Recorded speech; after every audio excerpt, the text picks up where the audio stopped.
good. I'll stand back. Good morning, everybody. Here we are again. It's day 29 of the Democrat shutdown, and things are getting really tough for the American people. The Democrats are coming near now to a cliff that they will not be able to turn back from, and it's of great concern to everyone who's paying attention to all this. You will note that more air traffic controllers and TSA agents and park rangers are about to go without a paycheck. You've got families and children that rely upon SNAP benefits that are going to go hungry here at the end of the week. You've got more critical workers, by the way, including the people who are the stewards of our nuclear defense arsenal, who are forced to stay at home as the government remains closed.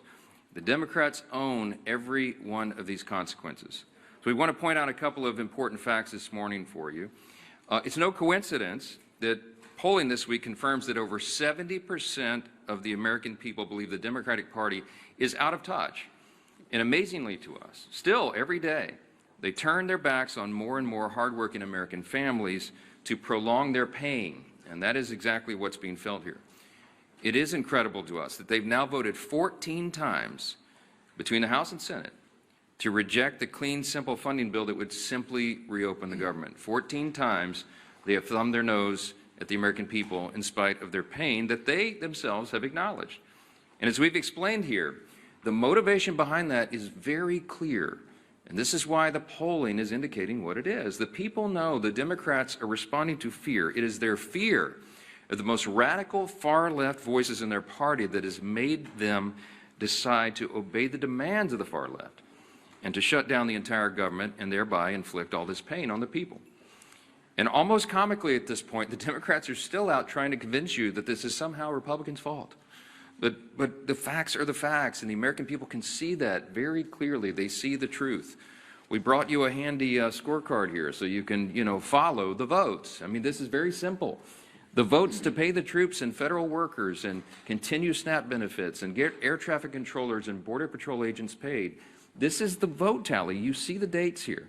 The House did our work back on September 19th, and we voted, Republicans voted yes. Democrats voted no on all those things, and the Senate has now done it an additional 13 times. These are the votes. No one can say that this is in any way the fault of Republicans. We have a clean, simple bill, and everybody knows it. House and Senate Democrats are openly admitting that this is their shutdown. You have seen the highlight reel of all of them stumbling into admitting that. And yet they're also incoherently claiming that the shutdown is somehow on the fault of the other party. And the people aren't buying it.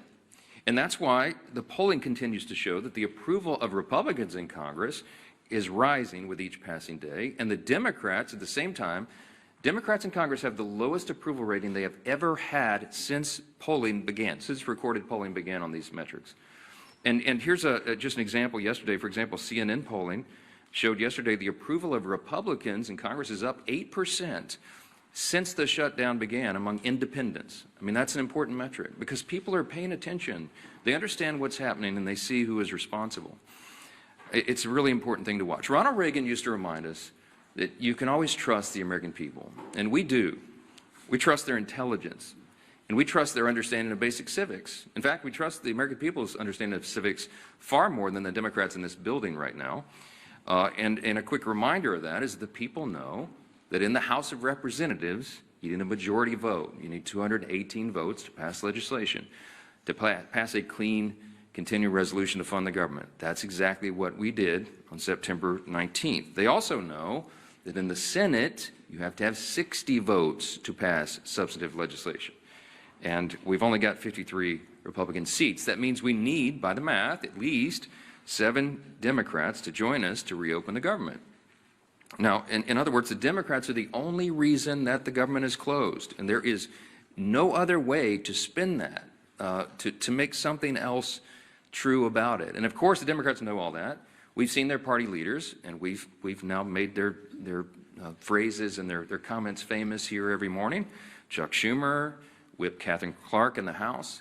They've openly admitted that they're using the pain of the American people as their leverage. Why? To show to their base that they're fighting. And they're counting on the American people not noticing all this.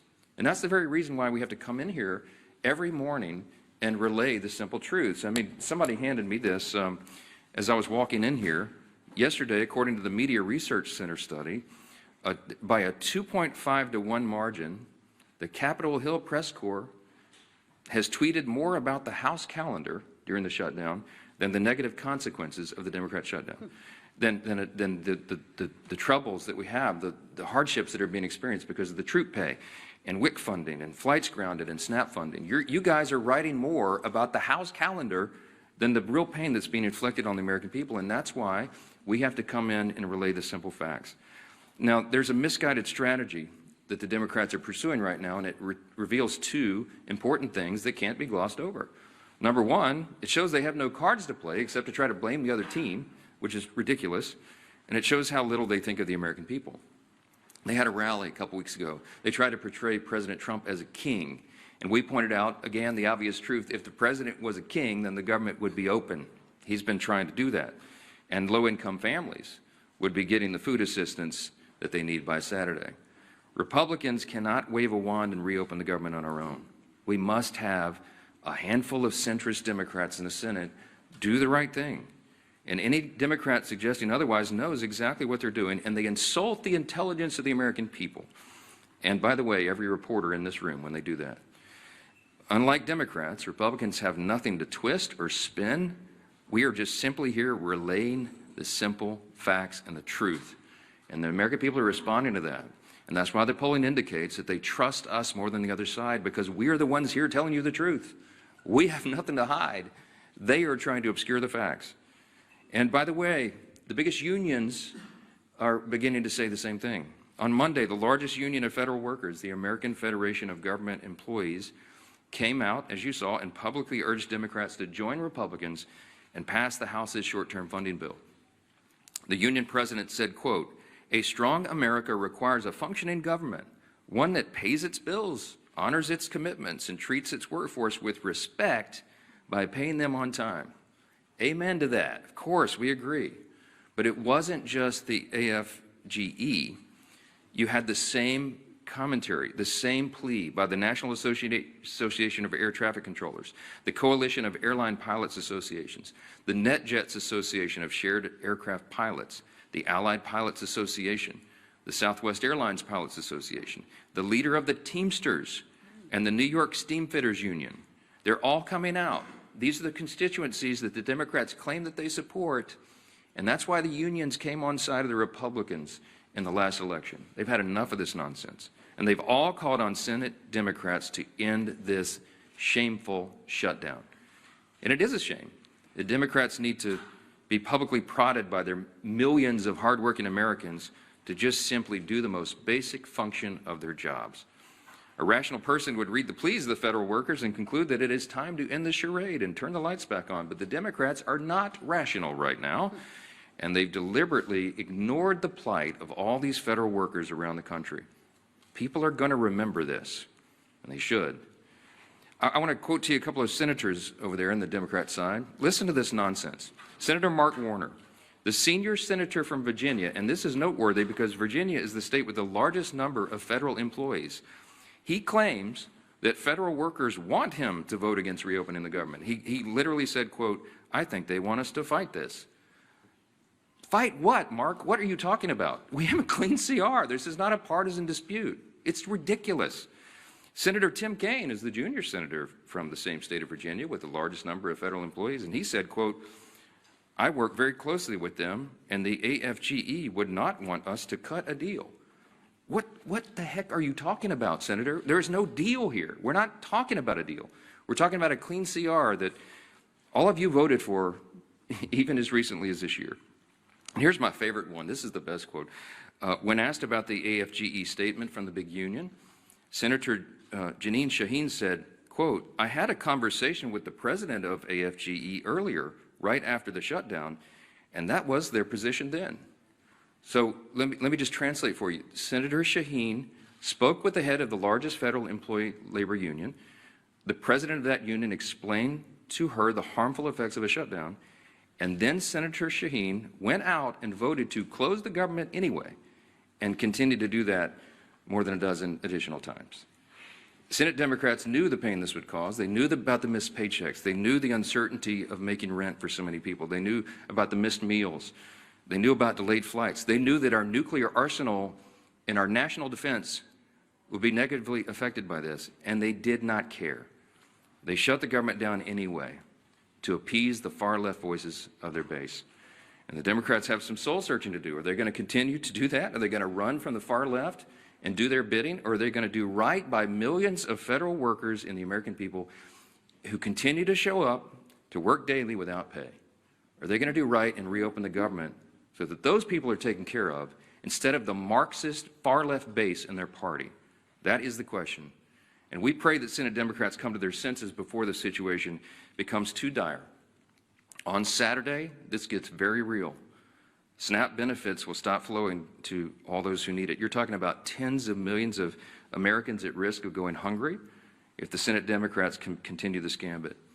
Instead of taking a simple vote to fund the government, which Senate Democrats have now had more than a dozen opportunities to do, Democrat attorneys general are suing the federal government to try to compel SNAP benefits to flow despite the government being closed and despite the fact that there is no money to do that.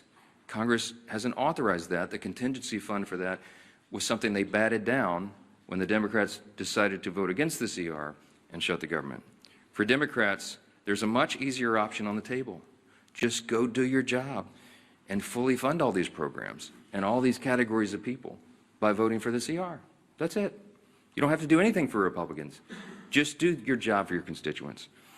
Until Democrats recognize the pain that's gone on for so long, Republicans will be in their districts helping their constituents clean up the mess that Democrats are making and help them make ends meet and help them find the assistance, the food assistance, and all these other things that they're going to have to rely upon. And joining us this morning to discuss the Democrats' shutdown impacts on our national defense and on foreign affairs is our great chairman of the House Foreign Affairs Committee and a decorated veteran of the U.S. Army, our good friend, Chairman Brian Mast. Brian? Thank you, Speaker. I think everything going on, it really puts an exclamation point on the fact that we have the greatest population anywhere across the globe. I do want to start just by saying thank you to all of our workers. We have workers whose lives are being very literally affected, and they're still coming to work every day. Those are really big, amazing people. That's our American workforce. So I just want to start by saying thank you to them, all of our TSA workers, all of our air traffic controllers, our ICE, our CBP, our State Department people that I deal with, and to put a point, maybe moving to State Department, because that's what I deal with the most, about the very serious stakes of what is going on right now. Not just with people's lives and them not being able to pay their bills, but with what's going on across the globe. To juxtapose these positions, we have President Trump in Asia right now, very literally trying to make sure that the United States of America is not cut off from rare earth minerals or other things, which is what China is literally trying to do. That's why there was a threat of another 100% tariff, because China was sending around letters saying, all you neighboring countries don't sell to America. So the president is abroad trying to protect our homeland. And we have Democrats here at home doing everything that they can to weaken our homeland. That's a difference of values. And the stakes of those values is the future of the greatest country on the face of this earth. We should pray that our adversaries would be stupid enough to say they're going to prioritize funding feminism in Africa over the food stamps of their own people. They're not that stupid, but apparently Hakeem Jeffries is, and that's a real problem for all of us here. I was on the phone with an ambassador this morning. I'm not going to say where, but we have requests for people to leave embassies abroad because of very real threats that are going on.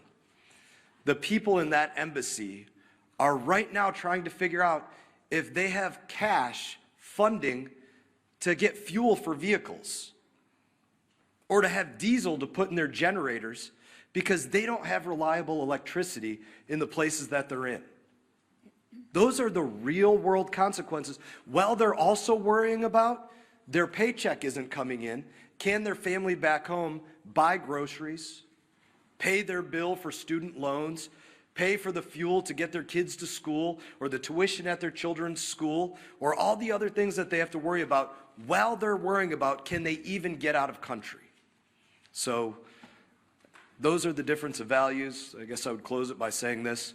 We need 5 Democrat senators to pull their heads out of their asses and go work for the United States of America.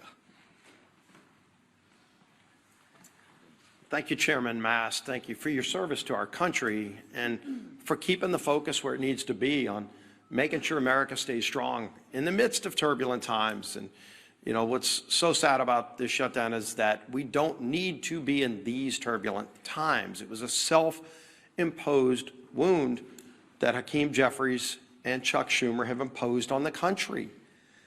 And if you look over this last month of the shutdown, you've seen Democrats literally playing a Dr. Jekyll and Mr. Hyde game with the American people. On one hand, they'll try to say, it's not us, it's the Republicans.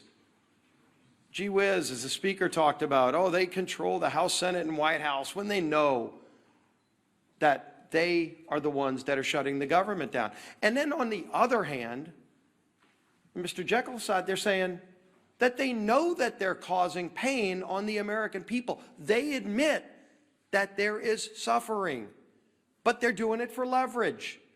So you can't have it both ways, Chuck Schumer.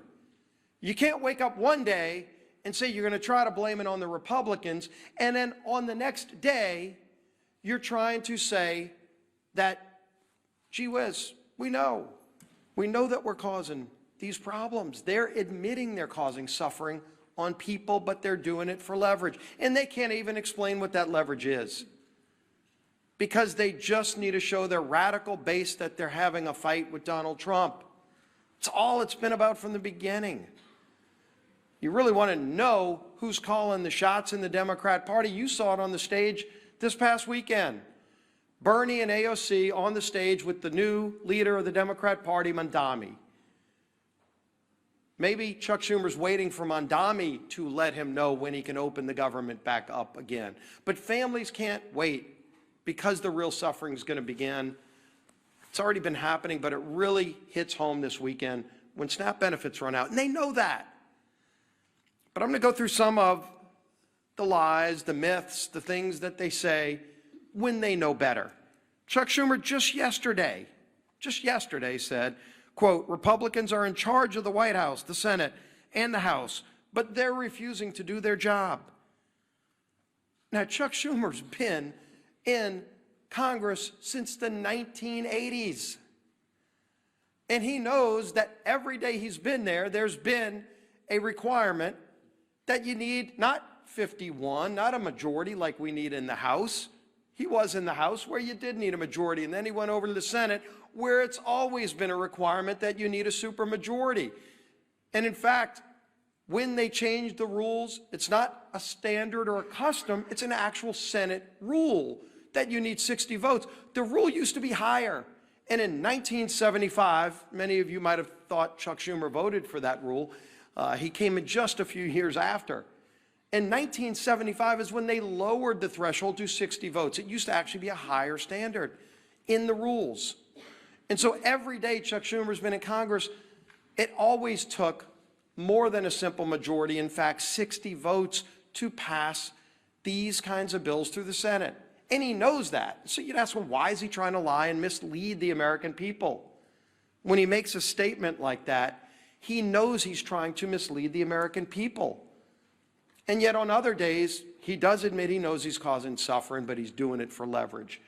And so this game back and forth is what the American people are sick and tired of.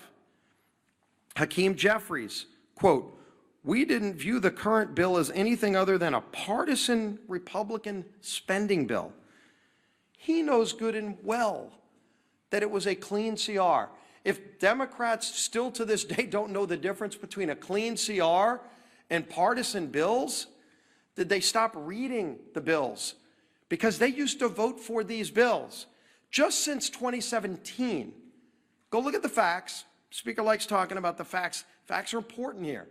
Since 2017, 30 different CRs, 30 times CRs have moved to keep the government open. And do you know 29 of the previous times Chuck Schumer's voted yes?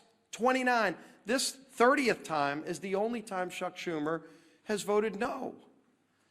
And of course you'd say, well, then what's changed if he's voted? 29 out of 29 times before this, he voted for clean CRs.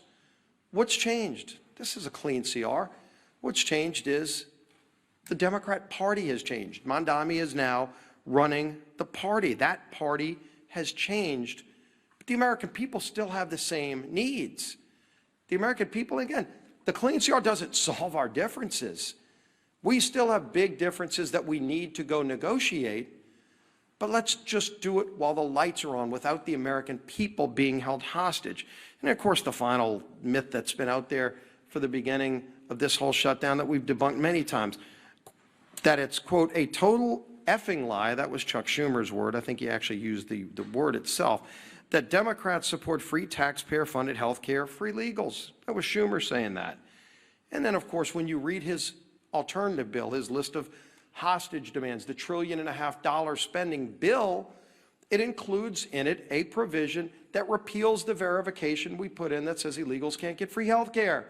And CBO, not us, CBO said that would cost $200 billion in taxpayer health care benefits going to illegals.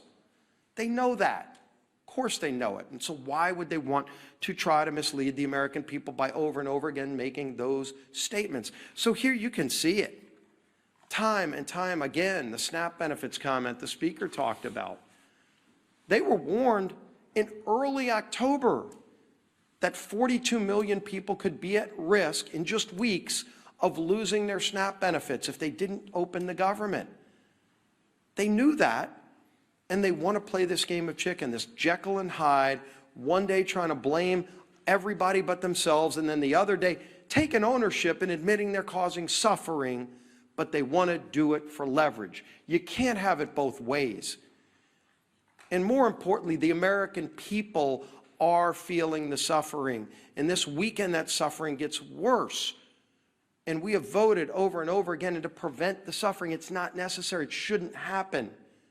And there's a way to avoid it. All they need to do is today, just 5 Senate Democrats need to get courage and say, we're not going to take our orders from Mondami or whoever else it is that are calling the shots over there. We're going to do the right thing and open this government back up so we can get into that negotiation over all of our differences, which are many. But just don't hold the American people hostage while that goes on. That'll bring up our whip. Tom Emmer.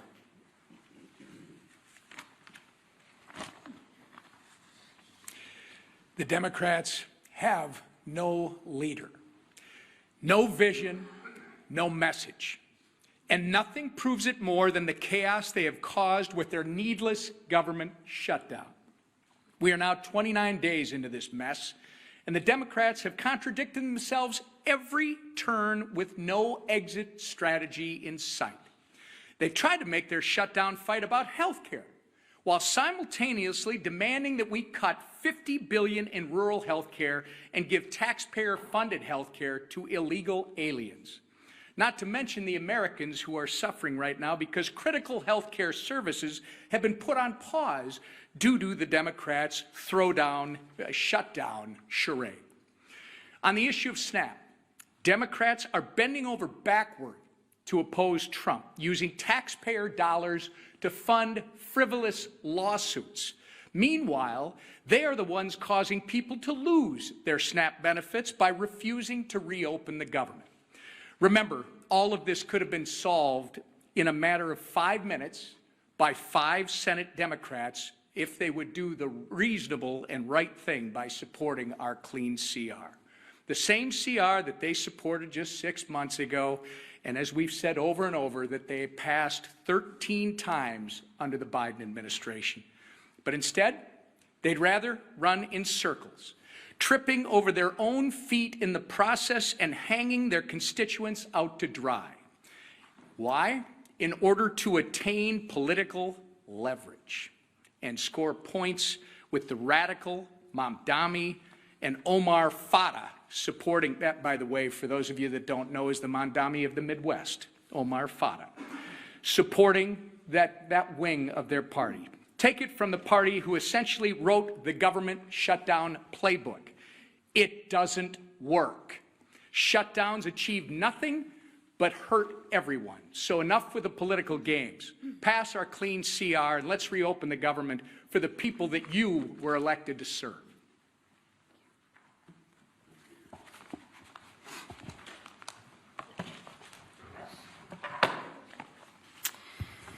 Well, good morning, everybody. Good to see you again. Let's get one thing straight right out of the gate. House Republicans did our job. Senate Democrats didn't. It's that simple. More than 1 month ago, under the leadership of Speaker Mike Johnson, the House passed responsible legislation to keep our government, your government, open. Meanwhile, Senate Democrats voted again and again to keep it shut down. So before anyone throws around cheap insults like one Democrat member did on social media this week, and I'll just read it. Lazy Mike Johnson has made himself irrelevant and pointless. You know, I always find that funny. When you can't beat us on the issues, what do children do? They personalize it. And that's exactly what this member is doing. He can't beat us on the issues. So he wants to attack our leader, who has done a remarkable job, and personalize it. We're not in 6th grade anymore. But maybe for some people they are in 6th grade. But let's remember the facts. Republicans acted. The Democrats stalled. Mike Johnson has shown leadership, discipline, and focus. And what's lazy, I'll share with you what's lazy, is Democrats refusing to do their job and blaming everyone else for the problems in which they created. Because what Democrats are doing is wrong. And Americans, real Americans, hardworking Americans, are getting hurt.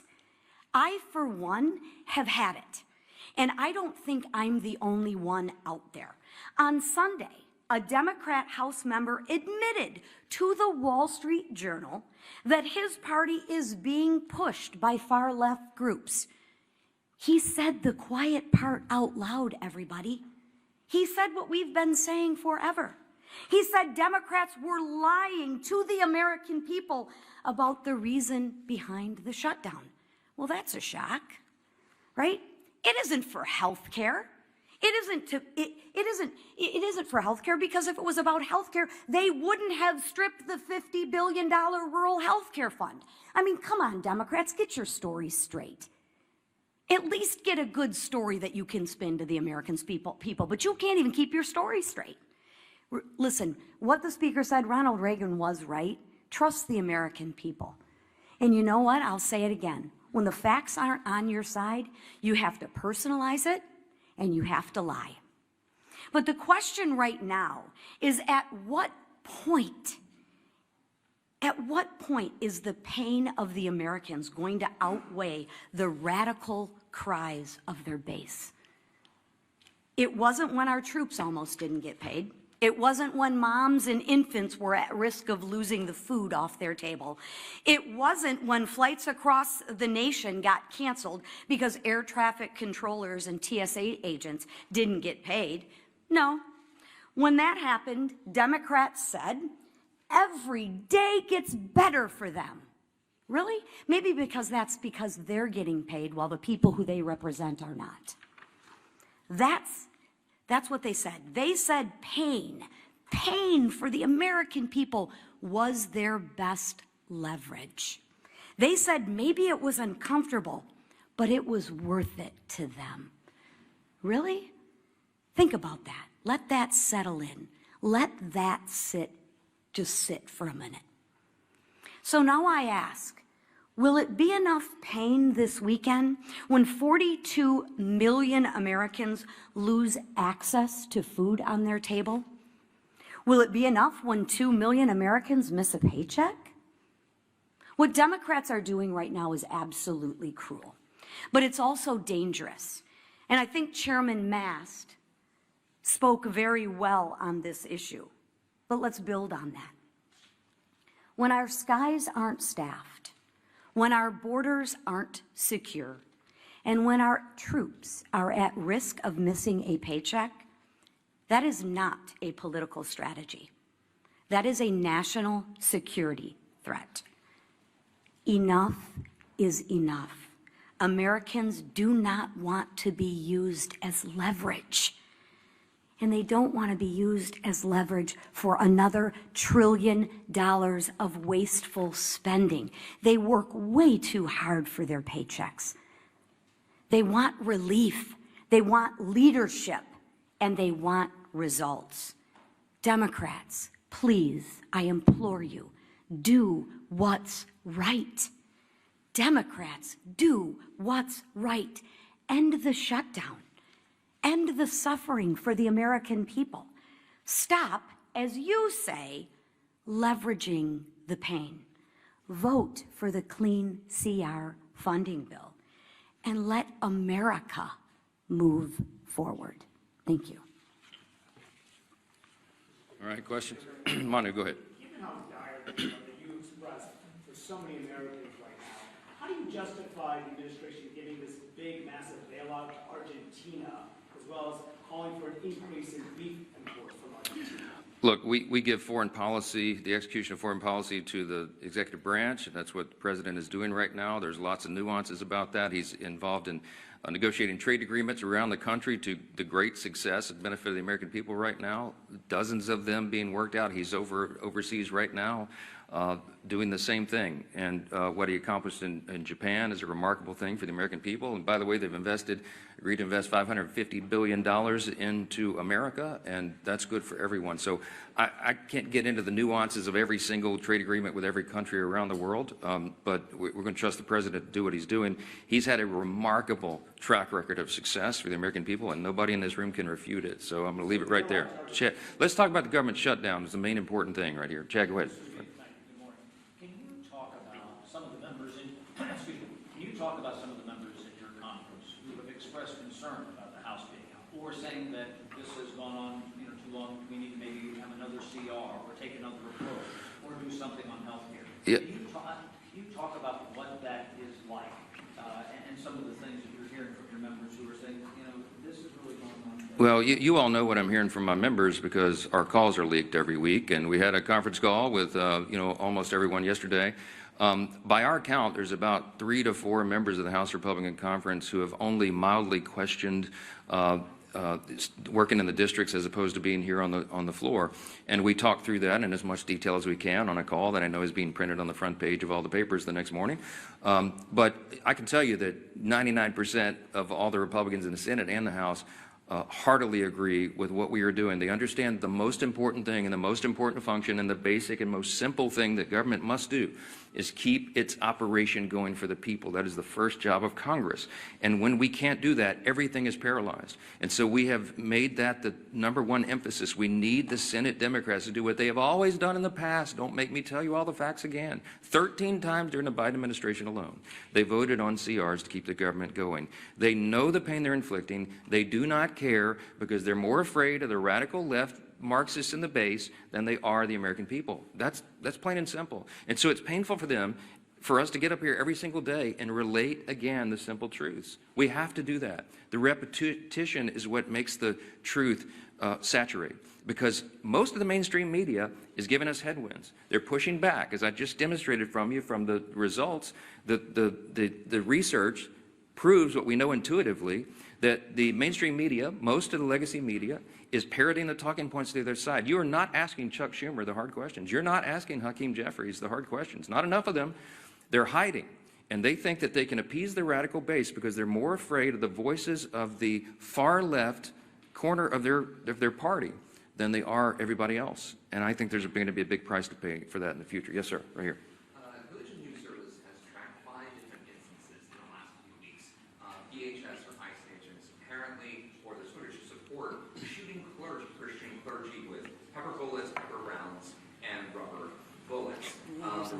video of a Terry minister being hit in the head with pepper rounds, and just last week a UCC minister was shot directly in the face with a pepper round by a DHS agent that left his face bloody. I know that you've advocated for religious freedom in the past and celebrated the president's decision to pardon anti-abortion demonstrators. Do you share the concern of these clergy? This is a religious freedom issue that's emerging between the administration and the clergy. I can't comment on any of those instances. I haven't seen or heard any of those videos. I'm not going to comment about it, but I would say, hold on, wait a minute. Let me answer you. Hold on. Thank you. You asked the question. Religious freedom does not extend and give you the right to get in the face of an ICE officer and assault them, if indeed that was what happened there. What I've seen is a measured approach by the people who are trying to enforce our border laws, our immigration laws. And that was desperately needed and desired and demanded by the American people. You might remember the #1 issue in the November election last year was the wide open border and the chaos that has ensued by that. So the people are out doing a very difficult job. ICE officers, by the way, are under tremendous strain and pressure. How would you like to do that job if you had to put on the badge and do it? When you know you have the media criticizing every move, and you have wild protesters in your face, cursing at you, waving their finger in your face, and sometimes pushing you and assaulting you. Okay, it's a dangerous, risky job. Thank the Lord that there are people who are willing to do that difficult job, to put on the badge and show that kind of courage. We should be on the side of law enforcement, and anybody who's trying to disrupt those operations, they need to be handled the right way. Now, look, all of us want the law to be enforced. We are the rule of law party. Chaos is not an American virtue, the rule of law, but you have to have order, and you have to have peace, and you have to have some people who are brave enough to put on the uniform and go ensure that. So get out of their face and let them do their job. That's what I would say. Down here, yes, ma'am. We're getting closer to the November 21st deadline for the CR that you guys passed. We're almost 3 weeks away from that. Is it time to bring the House back to pass a new CR with a new date? Is fewer than 3 weeks enough time to finish appropriations? Wouldn't that be a futile exercise when we have a CR that's been sitting over there since September 19th? If I brought the House back and we passed another CR, it would meet the exact same fate of Chuck Schumer. He would mock it, they would spike it, and they would try to blame it on us. So what would be the point of that? We're all concerned about the timing. The Democrats are eating up the clock. We have very important work to do here, and that's why we're pleading with them, not Chuck Schumer. Look, I think Chuck Schumer and Hakeem Jeffries are irredeemable at this point. I don't think they'll be able to tell Mondami in New York and his disciples that they voted to open the government. I've given up on the leadership. So we're trying to appeal to a handful of moderates or centrists who care more about the American people and will put the people's interest over their own and do the right thing in the Senate. I mean, there's no point in me sitting down with Chuck Schumer. He's painted himself into a corner. I get all that. Mondami it looks like he's going to win and be the mayor of New York City, and Hakeem Jeffries came out and endorsed him. That's all you need to know. Hakeem Jeffries is terrified that Mondami, one of his disciples, is going to challenge him in his own seat in the election next fall. You've already seen that rumored. Some of you have reported on it. So he had to do it. He had to endorse socialism. He had to endorse Marxism. This dangerous ideology that has taken over the Democrat Party, that is what is motivating them. So it doesn't matter what we do in the House. It doesn't matter what we pass. We have to get a handful of moderates over there who care about America to do the right thing. We need at least 7 Democrats. It takes 60 votes in the Senate to pass it. This is not the Republicans. This fault is squarely on the shoulders of the Democrats, and they are the ones causing you the pain, and don't ever let them forget it. Thank you. Thank you.